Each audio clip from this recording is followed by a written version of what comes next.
तो अगली हेडिंग है कंसेप्ट ऑफ एपरेंट वेलोसिटी। ध्यान दीजिएगा भाई, कंसेप्ट ऑफ एपरेंट या रिलेटिव एपरेंट वेलोसिटी। बातें नहीं, ठीक। तो आईआईटी वालों ने एक सवाल यहां पूछा था 2008 या 12 में, 8 से 12 के बीच में। बड़े चालाक हैं लोग। गेंद गिराई थी। क्या गिराई थी? गेंद। का पता क्यों गिराई थी? क्योंकि गेंद मछली को नहीं देख सकती, मछली गेंद को देख सकती है। तो सवाल एक ही बनता, apparent velocity of ball as seen by fish. लेकिन मैं दो लूंगा, बर्ड और फिश। तो दोनों पे एपरेंट पूछूंगा, बर्ड की चिड़िया के रेस्पेक्ट में, चिड़िया की एक ही बात है, बर्ड और चिड़िया एक ही होती है। तो फिश की चिड़िया के रेस्पेक्ट में, चिड़िया की फिश के रेस्पेक्ट में। ठीक, बहुत ज्ञानी लोग हैं कसम से। तो ध्यान दें, ये था जेई का सवाल। प्लीज ध्यान दें, ये सवाल था जेई का। एक कंटेनर लिया उन्होंने। जेई का मतलब आईआईटी होता है ना, कुछ लोग जेई का मतलब कुछ और सोचते हैं, जूनियर इंजीनियर। अच्छा, तो भाई इसका म्यू था। यहाँ पे एक इन्होंने बड़े प्यार से मछली ली। मछली जल की रानी है, जीवन उसका दारू है। अच्छा, पानी। अच्छा, ठीक। इन्होंने थोड़ी सी बदतमीजी ये की कि बोले कि बॉल को हमने रेस्ट से छोड़ा। प्लीज ध्यान देना, बॉल को रेस्ट से छोड़ा जिस समय हाइट थी 20 सेंटीमीटर। कितनी थी? 20 सेंटीमीटर। तो मतलब कि ये चाहते हैं कि काइनेमेटिक्स भी आनी चाहिए बच्चे को। तो कह रहा है कि जब हाइट 20 मीटर, सॉरी, कह रहा है कि जब हाइट 12.8 मीटर रह जाए, कितनी रह जाए? 12.8 मीटर रह जाए, तब बताओ मछली के रेस्पेक्ट में बॉल की एपरेंट वेलोसिटी। ठीक, तो यहां पे आप देख सकते हो मछली बिल्कुल रेस्ट पे है।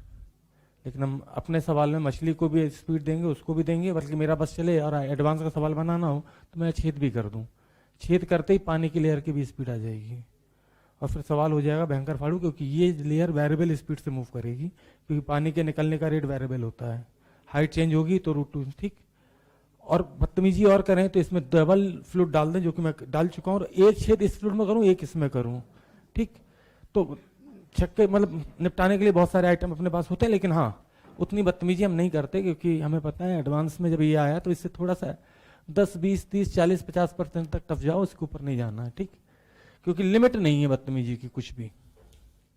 हाँ, एस्लेट करा दो, चिड़िया को एंगल पे उड़ा दो। जरूरी क्या चिड़िया हमारी सीधे ही आएगी? ठीक, पढ़ी लिखी चिड़िया। क्या बोला भाई? कुछ नहीं बोला। तो तुम्हारा मुंह क्या बन गया?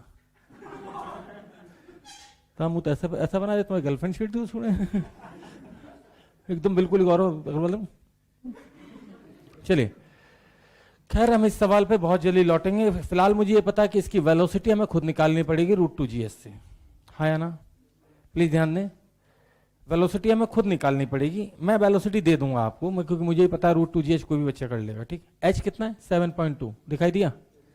अगर 20 मीटर ये था, 12.8 बचा तो ये 7.2 था।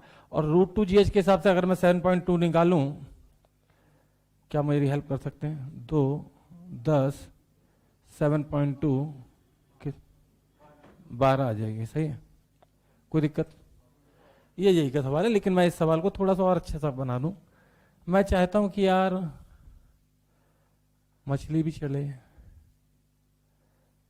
चिड़िया भी चले, दोनों चले एक दूसरे की तरफ, और देखें भी एक दूसरे को। ऐसा नहीं कि सिर्फ एक ही आदमी देखे जा रहा, क्या मतलब है ऐसे जीवन का? दोनों देखें ना। तो ये रही हमारी चिड़िया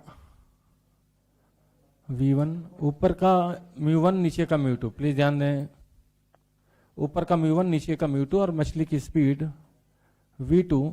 किसी इंस्टेंट पे ये डिस्टेंस x2 होगी, क्योंकि लगातार चेंज हो रही होगी भैया, तो ये वेरिएबल है। और ये डिस्टेंस x1। कोई दिक्कत इतने में?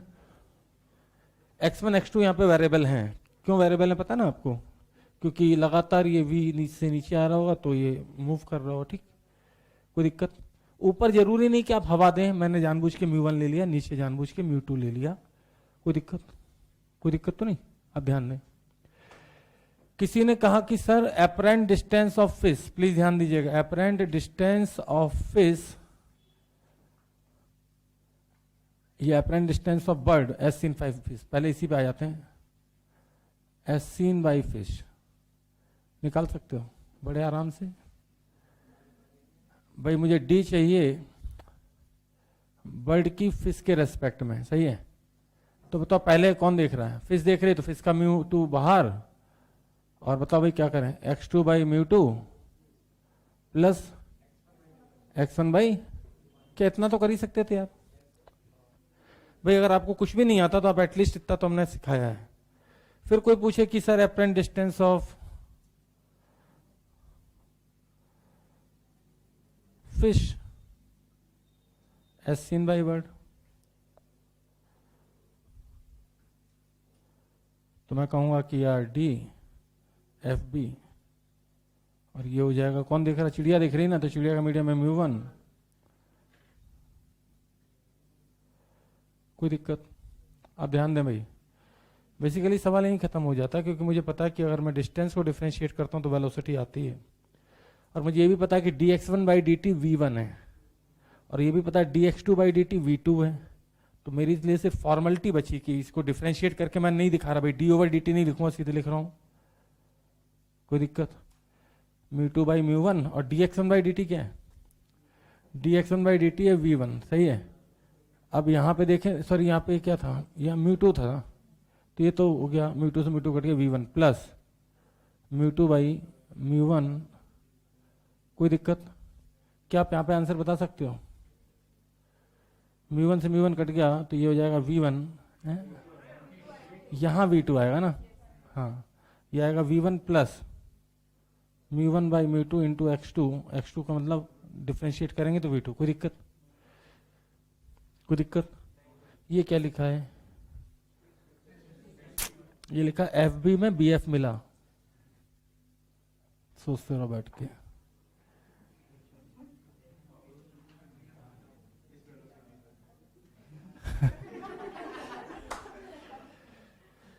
ये एफ बी है, और लोग अक्सर एंजिल प्रिया के नाम से फिर इधर B F G F D F सब खोजा करते हैं। तो खैर मैं काम की बात पे आ जाता हूँ। अब अगर मैं यहाँ पे देख पा रहा हूँ तो मुझे साफ दिख रहा है कि V2 0 है ना? V2 0 मार दिया।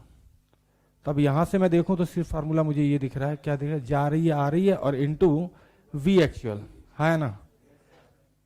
अगर मैं यहाँ V2 को 0 कर देता हूँ इस सवाल में, तो मुझे साफ दिख रहा है apparent velocity of bird as seen by fish बराबर, सोचो देख कौन रहा है? फिश ना। तो किस मीडियम में लाइट जाएगी? ऑब्जेक्ट से ऑब्जर्वर जाते हैं तो जा रही है किसमें? 4/3 में। आ रही है किससे? 1 से। इंटू एक्चुअल वेलोसिटी क्या है? 12, और आंसर है 16। वाले से वित्ते करवाए थे, कोई दिक्कत? कोई दिक्कत तो नहीं? अरे वही फार्मूला है भाई, जो फार्मूला डिस्टेंस में लगेगा वो वेलोसिटी में भी लग जाएगा, है ना? जा रही है, आ रही है, या refractive index of observer medium, लेकिन इस बार ऑब्जर्वर कौन है? अरे बोलो, फिश। तो फिश का रिफ्रैक्टिव इंडेक्स इनटू जिस मीडियम की डिस्टेंस है वेलोसिटी उसी मीडियम से डिवाइड करके मल्टीप्लाई। याद आ गया कुछ? कोई दिक्कत? बस आखिरी चिड़िया मुझे उड़ानी गुरु। अब की बार मेरी चिड़िया थी पढ़ी लिखी, कहते एंगल पे उड़ेंगे। किस पे उड़ेंगे? एंगल पे। लेकिन कोई दिक्कत नहीं है, ध्यान दें। मछली जल की रानी आराम कर रही है, रानी राजा लोग काम नहीं करते। तो कह रही है कि भैया ध्यान तो सुनो तो सही यार, फिर सवाल मिलेंगे भी नहीं इतने लिए ना। एक चिड़िया 5 मीटर की स्पीड से उड़ रही है 37 के एंगल पे। तो पूछा कि भाई मछली को ये चिड़िया कितने एंगल पे उड़ती हुई दिखाई देगी और कैसे? प्लीज ध्यान दीजिएगा, प्लीज ध्यान दें, आई रिक्वेस्ट यू। मैंने एक चीज हमेशा पढ़ाई है कि पैरेलल कंपोनेंट कभी चेंज, तो ये 4 है और ये अभी है 3, दिखा? अच्छा मुझे बताओ क्या ये 4 चेंज होगा? तो मैं यहां बना देता हूं, ध्यान दें। 3 आएगा इधर? अच्छा ठीक है बेटा, मैं आगे की सोचता हूँ बेसिकली ना।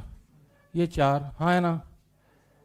और मछली देख रही है तो जो देख रहा है उसका रिफ्रैक्टिव इंडेक्स ऊपर आता था, नीचे जिसको देख रहा है उसका आता था, क्योंकि लाइट जाएगी कहाँ से, यहाँ से इस मीडियम में, तो जा रही है 4/3 में, आ रही है 1 से, तो इस कंपोनेंट के लिए क्या मैं इतना कर दूं 4/3/1, और एक्चुअल स्पीड कितनी थी 3, कितनी थी 3, लेकिन अब ये कितनी आ गई।